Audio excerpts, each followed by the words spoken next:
A 100 chapter milestone might not seem like a big deal, but when you've been an author or a writer for a long time, getting to that 100 milestone, that 100 chapter, that 100th book, or even the trilogy can feel so amazing.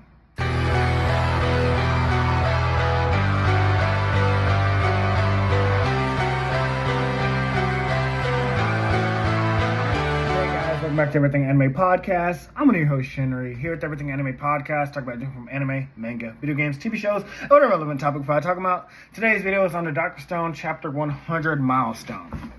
Now, there is something significant that happens in this chapter, but every chapter of Dr. Stone has been significant. Some more than others, but I feel like this is a very crucial chapter. And I love how, like, again, this is only a 200 something chapter manga, so we're already halfway through. We're at the halfway mark. So all the villains we faced so far, Tsukasa, Hyoga, Homura, we need to beat them in 100 chapters. So that tells me the Y-Man is probably our villain for the next 100 chapters, I'm assuming. Even where I'm at 110 chapters in, I don't know who the main villain's going to be. I have met 2 new villains, 3 actually, but we'll get to them when we get there. So when the chapter opens up, we're already out at sea. This is amazing. Kaseki is so happy because his masterpiece is finally done. He's crying, and we learn why the ship is called Perseus. So Perseus is like a man from Greek mythology who killed Medusa, which is ironic because we're fighting a man, the Y-Man, who possibly turned everybody into stone, caused the petrification. So Perseus is a perfect name for this ship, because we're not gonna slay Medusa, like, literally, but in a way we are, because we're unpetrifying everybody that was turned into stone. We're rebuilding civilization from scratch. Now, this is also the first time when we're learning that the group is going to be split into 2 different teams. One will be the team who's going to go out there and solve the petrification mystery, go to, I think it was Africa, basically find out what caused this, what is the center of all this, like, phenomenon. The other half is going to remain behind and maintain the civilization they built. Keep up the food, keep up the farming, keep up the agriculture, keep up, the mapping. They're going to be the ones that are left behind to do that. And so, they're also worried, like, if the ship sank in the sea, all of them would be dead and no one would be left to rebuild humanity. This makes sense to me because Chrome thinks, like, this made me think, like, Chrome would be left behind because, like, you and Senku were the only scientists. So once again, it goes back to, like, when Senku was going to, like, go into that, like, acid pool, with the lady from the lake that was, like, she would open her up to do, like walking, and then she turned into death. It gave me that because, like, yes, I was like, are they going to split up where Chrome gets left behind and, like, Senku goes? But that's not what happens. But, yeah, he was, like, worried, like if we all go and we all perish at sea, then everything we built will have been for nothing. So that's why they're going to split the groups. So but we're going to use Chrome for the engineers as one of the engineers. So for the engineers, we have Chrome, Senku, Kaseki as, like, the ones that are going to maintain the ship. Yuzu is doing the sales because she has, like, the clothing thing, the clothing line. So she's, like, making, like, like the wind sails. Francios is a cook, obviously, because they gotta eat while they're out there. The people on land, they have people back at Ishigami Village. They have fishing, they've got, like, bread farming, all that. So they're good. They know what to do now. Yukio for radar and sonar, of course, that's his job. He's our not helmsman. I guess you could call him the navigator. And then for the power team, we got Taiju, Kohaku, Magma, Nikki, and Yo. So pretty much all of our main characters. Kenro, who goes without question, like, Kenro's like, you asked me to go, I'm going to go. And lastly, Genro, who freaks the fuck out. Genro's like, why me? And they're like, well, you always talk about how, like, you're the fisherman, you're a part of the water tribe or whatever. He's like, I ain't want to go. I thought that was pretty funny. And so, basically, all the main characters we become attached to. And I thought they were going to leave Gen behind. Though Ryusei does tell him, like, he tells everybody, like, anyone who wants to remain behind, feel free to do so, because they don't want anyone dying out at sea if they don't want to. Like, if you didn't choose to come out onto sea with us, we're not going to make you come out here. We do not want you risking your life out of, because there's no guarantee that when we get out to sea, we're not going to face a storm. We're not going to starve to death. We're going to run out of food. The ship might leak. We all might sink into the water. Like, there's no guarantee. So if you are willing to come out on this ship, you do so of your own free will. Whether we ask you for your help or not, we can't make you. And if we did ask you to come on the ship, you can still say no. Kohaku, meanwhile, brings up a good point. If all the powerhouses leave Japan, it would be a good chance for Hamura and Hyoga to rise up. Because she's like, you know, all of the fighters are leaving. I think even Magma was on the ship. Magma had to have left.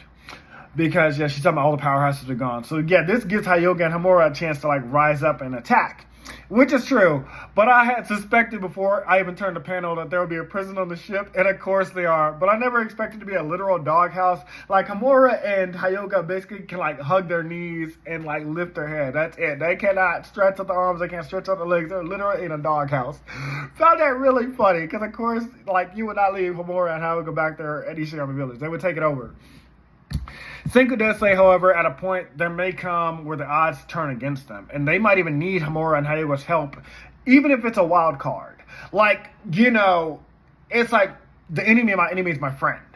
So we face this white man, and he's got like an army of, who knows, robots, army of tribe people. We might need their help, even if they betray us. Like, Hyoga is strong like Tsukasa. He was like Tsukasa's, not equal, but just like at Tsukasa's level. We could use him, and Hamura as well. And also, just kidding, Gen is coming too. Gen faked this out. Gen is coming along. So yes, all of our characters are together, and we're now setting off. And with that, the team goes out to sea. Upon leaving, though, Genro, he has this look in his eyes. Genro has this like look in his eyes where he looks like he's up to something, like he's gonna pull a magma, like he's gonna fake us out that like he because I think Genro chose to stay behind because he freaks out when they choose him, and then he immediately chooses to chase out the ship just like Odin did with Whitebeard. 親父何気にあいつのこと気に入っててもね。仮に俺が奴を気に入ったとして。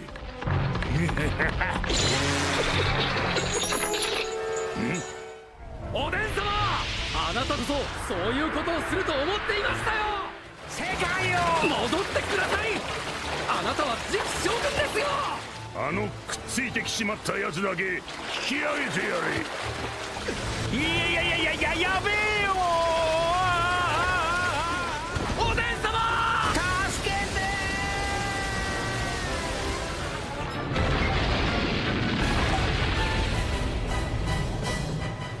俺が何度断ったか見てたよな小僧。あんな危ねえ奴を簡単に受け入れて家族を危険にさらせねえ。その鎖を3日間離さなかったらこの船に乗せてやる。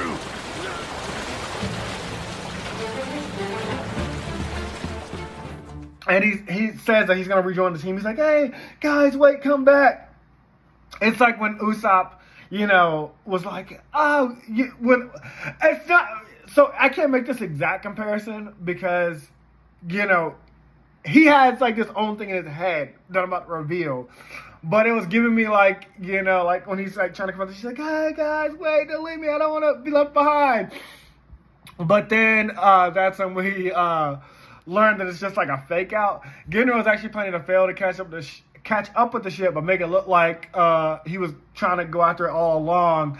So he'll look brave in front of the women of Ishigami Village, and they'll swoon after him instead of him looking like a coward who didn't want to go with them and chose to stay behind. He's like, oh, if I look like, I wanted to go with them and save the world and unpetrify people, all these women will flock over and oh, you're so brave. I thought that was pretty funny. But Taiju, however, leaps in the sea after him, thinking that, like, he actually wanted to join. Not because, like, Genro wants to be seen, but he's like, oh, someone's because, you know, Taiju's just a good person. He's like, oh, we have to help him. Genro wants to join us. And when they arrive on board, everybody's like relieved to see Genro. They're like, oh, Genro, we're so happy you're here. Especially Kenro, because Kenro thinks fondly of Genro. Like, that's like his best friend. Genro, however, is hilariously unhappy about it. He's like, shit, I did not expect y'all to actually come back for me. Like, I expect y'all to keep going and let me stay behind here with all these beautiful women. So, pretty great, pretty accurate for Genro's personality.